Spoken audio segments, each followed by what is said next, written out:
Hey guys! For today's video naman po, i-share ko sa inyo na nagpunta kami sa San Jose Antique sa Pain Clinic dahil mag-first session po ako sa kanila.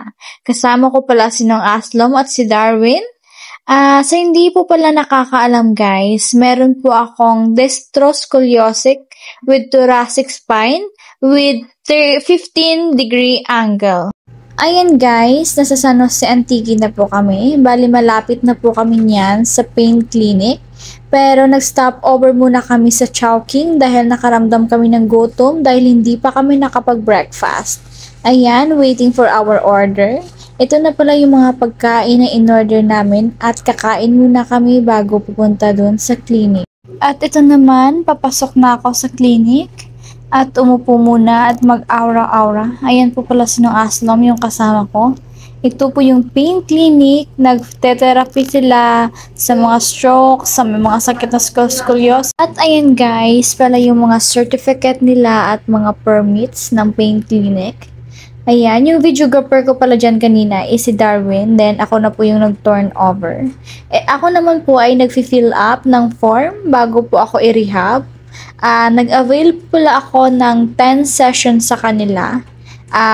Bali nag-less po sila. Bali ang kada session na lang po is 700 pesos. At ayan guys, nagpalit na po ako ng gown dahil mag-start na po yung rehab namin. May niligay po silang patch sa likod ko, then parang nagkukuryente. Nakalimutan ko po kung ano po yung tawag dyan. Bali, mga 15 minutes po yung tagal ng patch na nakalagay sa likod ko na nagkukuryente. Habang pala kinukuryente yung likod ko guys, is may nakalagay po siya na towel na pang hot compress sa lower and upper back ko. At habang nire-rehab ako guys, nagpapabidyo po ako kay Darwin para po ma-record po yung journey ko dito sa scoliosis. Sa session pala guys is umaabot ng 1 hour. Kasi after nyan, mag-stretching po kayo kasama po yung physical therapy nila. Ayan na po yung hot compress, then may nagkukuryente pa po yan sa loob. Umaabot po yun ng 15 minutes. Pero kapag sobrang mainit naman po, tatanungin ka naman nila kung ibabawasan po yung init or kaya ko po yung init. After no, ng 15 minutes, kinuha na po yung hot compress, then yung patch na nagko-kuryente, na may kasamang kuryente, ay magbe-braid naman po si ma'am. Yung purpose po ng braid, para po yung less po yung tighten ng nerves at ugat daw, para mas madali pong ma-push yung mga joints ko or mga hangin-hangin ko sa likod. After naman nun, naggamit po sila ng electric massage para sa likod ko.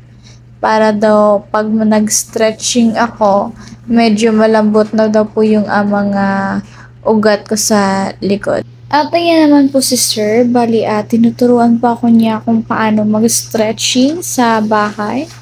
Nire-record po pala ako nito guys ng 3 to 4 days, babalik sa kanya para mag-session. Para mas mapabilis daw po yung pag-reduce ng curve ng likod ko or pag-prevent po na hindi na po madagdagan. Kasi ngayon po guys, nasa 15-degree angle na po yung sa likod ko.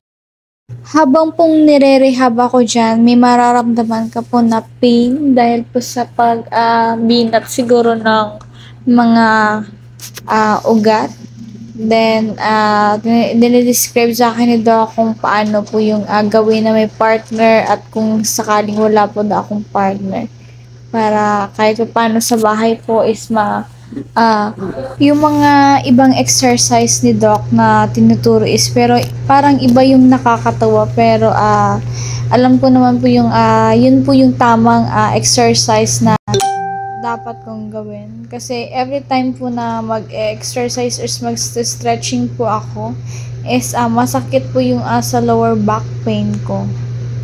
At sa ganyan naman pong status guys is pinatraction po ako ni Doc. Tinuturuan niya din po ako kung paano po bend ng leeg ko.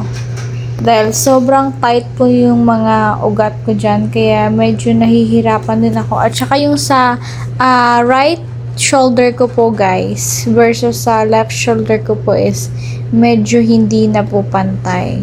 Pati na din po sa hips ko. Kaya po nagre-rehab po ako para maibsan po yung dagdag po ng curve or pag-reduce po sa status po ng spine ko. Medyo mahaba-habang journey po ito kasi matured na daw po yung spine ko. Kaya hindi po instant kagad na mag-o-okay po yung likod ko. Ayan, patapos na po kami dyan at tinuturuan niya din po ako kung ano po yung gagawin na may kasamang upuan. Then, kung gamit naman po yung tuwalya, kung ano po yung exercise na gagawin sa bahay. Bali, natapos kami dyan sa first session namin na more than 1 hour po. Kasi medyo mahaba-haba po yung mga instruction ni sir. Sa mga gusto po palang mag-avail dyan, mura po pala sila mag-singil. Kasi unlike po dun sa mga nauna ko pong rehabs or session po is mahal po yung bayad sa kanila. Kada session pala guys, maaga po yung schedule ko para hindi po kami gabihin. Mostly po, maalis po kami ninong aslam na driver namin is 7 a.m. in the morning. Then, dyan na lang po kami sa San Jose Antique magbe-breakfast at lunch para hindi po masayang yung oras. At ayan naman po, tinuturuan niya ako parang baras po yung tawag para na medyo mas ma-stretch po yung spine ko from up to down. Hope you enjoy! Thank you for watching!